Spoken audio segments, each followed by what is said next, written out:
Hello everyone, this is Mishaun and welcome to my new video. Right now, visa office Satkhira সামনে আছে সংগ্রাম filling station. এই সংগ্রাম feeling স্টেশনের বিরুদ্ধে কালকে দেখলাম একটা ভিডিও। ওরা করছে কি, প্রায় 400 লিটার তেল থাকতেই ঘোষণা করে দিছে যে তেল নাই। এরপরে জনগণ মোটামুটি লাইনে ছিল যে তেল তো আমরা দেখছি, তেল নাই কি করে হলো।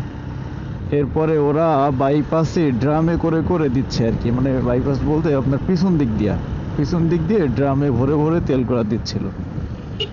তো এই হচ্ছে অবস্থা, মানে সবাই নিজেদের মতো একটা করে সিন্ডিকেট তৈরি করে ফেলতেছে। আর সব থেকে আরও একটা বড় ব্যাপার হচ্ছে, আপনার পাম্পে তেল পাওয়া যাচ্ছে না, তেল পাওয়া যাচ্ছে লোকাল এলাকায় তেল পাওয়া যাচ্ছে 200 টাকা লিটার। তাহলে চিন্তা করুন কি পরিমাণ খারাপের খারাপ। আসসালামু আলাইকুম everyone, this is Mishaun and ও নো, চাচা কাকু আমার তো অ্যাক্সিডেন্ট করাই ছাড়বে। চাচা কাকু একটু দেখে শুনে পার হয় না। এই চাচা কাকুদের জন্য হচ্ছে যত বিপদ। একটু ইন্ট্রো দিচ্ছিলাম, তার মধ্যে চাচা কাকু এসে ডিস্টার্ব করে দিল। দেখুন, আজ বাস চলতেছে অনেক কম, সব যাত্রীরা রাস্তায় দাঁড়িয়ে অপেক্ষা করছে। পর্যাপ্ত বাস নেই, কারণ ঈদের পরের দিন বাসের সংখ্যা একটু কম থাকে। এই জন্য বাস সহ অন্য অন্য চলাচলের যাত্রীদের চলাচলের যে যানবাহন, এগুলো হচ্ছে পরিমাণে কম, যার কারণে মানুষজনের চলতে একটু ভোগান্তি হচ্ছে। সব কিছুর মূলেই ওই রাস্তা চলে আসে। রাস্তা ভালো হলেই অ্যাভেলেবল অনেক কিছু পাওয়া যায়। আমাকে একটু রং সাইড দিয়ে যেতে হবে, এই ছাড়া উপায় নেই। সামনে একটু খারাপ রয়েছে। দেখুন কি পরিমাণের যাত্রী, যাওয়ার গাড়ি না পেয়ে সবাই কি পরিমাণের ভোগান্তিতে পোহাচ্ছে। ছোট ছোট বাচ্চা, মা বোন, বয়স্ক মানুষ সবাই অপেক্ষা করছে আপনার গাড়ির জন্য। আমি বাস ক্রস করতে দেখছি আপনার 3টা বাস এই যে অলরেডি আপনার ক্রস করতে দেখলাম, যে কালীগঞ্জ থেকে সাতক্ষীরা। কিন্তু সাতক্ষীরা থেকে কালীগঞ্জের দিকে আমি যেতে এখনো পর্যন্ত চোখে পড়েনি। ক্রস করতে হবে। এই যে এই গেট পিছনে থাকলে আমার অকটেন শেষ হবে, সেটা একেবারেই করা যাবে না। আমি ভাবলাম যে একটু ট্রেনে চলে যাব, কিন্তু রাস্তায় আজকে যথেষ্ট চাপ আছে। দেখুন, বাসের ছাদেও যাত্রী, তবে ছাদে ওঠা একদমই উচিত নয়, কারণ আমার বাড়ির পাশে একজন কাজে গিয়েছিলেন বাইরে। তো উনি প্রায় 15 দিন বা 1 মাস পরে কাজ করে বাসায় ফিরছিলেন। ফেরার পথে সাতক্ষীরা থেকে কালীগঞ্জ আসার সময় উনি বাসের ছাদে করে আসতেছিলেন। বাসের ছাদে হয়তো একটু ভাড়া কম রাখে, অনেক সময় ভিতরে জায়গা থাকে না, যার জন্য ছাদে মানুষ ওঠে। তো এগুলো গ্রামগঞ্জের রাস্তা, বুঝেনি, গাছ থাকে। তো উনি গাছের ডালে বাড়ি খেয়ে আর কি জায়গায় মারা গিয়েছিলেন।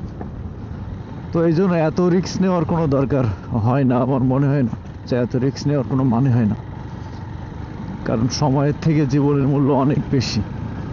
উনি হয়তো একটা গাড়ি পরে যেতে পারবে, বা 1 ঘন্টা 2 ঘন্টা 5 ঘন্টা পরে যেতে পারবে, টাকা হয়তো বা একটু বেশি খরচ হবে, কিন্তু এভাবে আপনার অনিরাপদ জীবন যাপন করা আসলে উচিত নয়। জীবনের মূল্য অনেক বেশি। একটা মানুষ বাসে শুধু সে নিজের জন্য না, তার পুরা পরিবারের জন্য। তো অনেকেই বাসের ছাদে আসতে চান, এখনো পর্যন্ত আসেন। আমি তাদের উদ্দেশ্যে বলবো, এটা ভুলেও করবেন না। ওয়াও, কত সুন্দর গাড়ি, এখানে আবার 2 জনে যাচ্ছে। দেখুন, এত যাত্রীর ভোগান্তি দেখে আমার মনে হচ্ছে আমি যদি একটা খালি বাস নিয়ে আসতে পারতাম, তাহলে পুরো বাস ভরে নিয়ে যেতে পারতাম, এবং সাথে পয়সা। পয়সাও হতো, আবার যাত্রীদের একটু ভোগান্তিও কম হতো। কিসের মধ্যে দিয়ে যাচ্ছি দেখুন, দুই পাশ দিয়ে গাড়ি যাচ্ছে, আমি মাঝখানে। এই যে এত যাত্রী, বাসওয়ালাদের কাছে তো এগুলো যাত্রী নয়, বাসওয়ালাদের কাছে হচ্ছে এগুলো পয়সা। এক একজন যাত্রী মানে পয়সা। এখন যদি বাস না ক্রস করতে পারি তাহলে তো আমার ধোলাই শেষ করে দিবে। নেমে পড়ি। পেয়েছি সুযোগ, একখান পেয়েছি। সুযোগ পেয়েছি কই, বড় বড় গর্ত। এটা তো রাস্তা নয়, এটা যেন পাহাড় পর্বত। চাচু চাচু একটুখানির জন্য হোসাইন বোল্টের মতো দৌড়ানোর ট্রাই করলো। দেখুন, ব্যাচেলার পার্টির পিকনিক, সেম ড্রেস পরে পিক আপ নিয়ে বের হয়ে গিয়েছে। তবে পিক আপ নিয়ে বেরোলে ভালো। আমি তো পড়ে গেলাম ঝামেলার মধ্যে। দেবহাটা স্বাস্থ্য কমপ্লেক্সের সামনের রাস্তা এতটাই সুন্দর যে এখানে যদি ডেলিভারি পেনের কোনো রুগী আনা হয় তাহলে হসপিটালে আর যাওয়া লাগবে না, হসপিটালে যাওয়ার আগেই নর্মাল ডেলিভারি হয়ে যাবে। বাসের পিছনে থেকে পড়ছি এক যন্ত্রণায়। ও ভাই, হর্ন দিচ্ছেন কেন? ওভারটেক করবো কেমনে? শয়তান তো সাইড দিবে না। কি রে, ইজি ভাই গিয়ে কি প্রচার দিচ্ছে না রেসলিং হচ্ছে?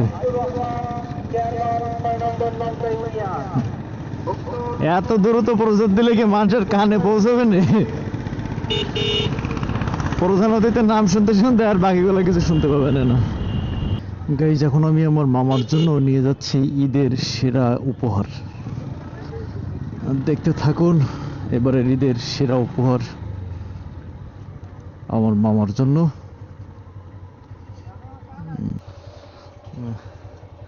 না, তোর বাড়ি যাচ্ছে, ওই ওই বাইক নিয়ে ঢুকে যাই। ও মাছ তো আছেই।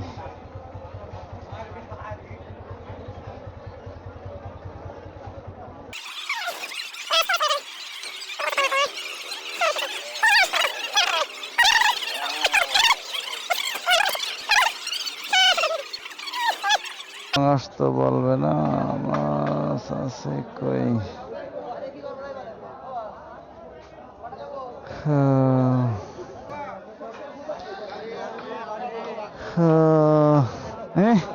কি দাদা? হ্যাঁ, ও ক্যামেরা থাকে অন করা। হ্যাঁ, সেনাই উঠে যাচ্ছে কিন্তু। ট্যাংরা মাছ কত করে বেচতেছে না?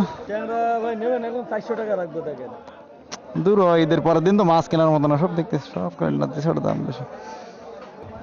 বাজারের অনেকেই কিন্তু আমাকে চিনে, ইভেন যে মাছ দিল সেও আমাকে চিনে, কিন্তু হেলমেট পরে আছে এই জন্য চিনতে পারছে না।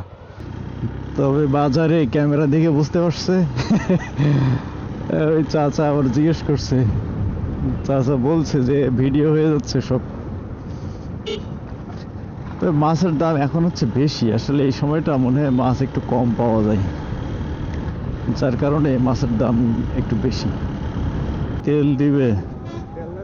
হ্যাঁ, তেলের সিরিয়াল না, এই কোথাও নেই, শুধুমাত্র সাতক্ষীরায়, বুঝলেন? শুধু এই সাতক্ষীরায় এই সমস্যা। তার মানে সাতক্ষীরায় এরা পুরা সিন্ডিকেট করে ফেলাচ্ছে।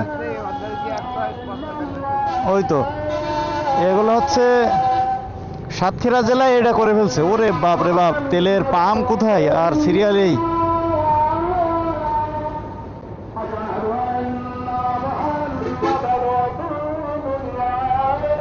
এ তো 1000 বাইক সিরিয়ালে অন্তত।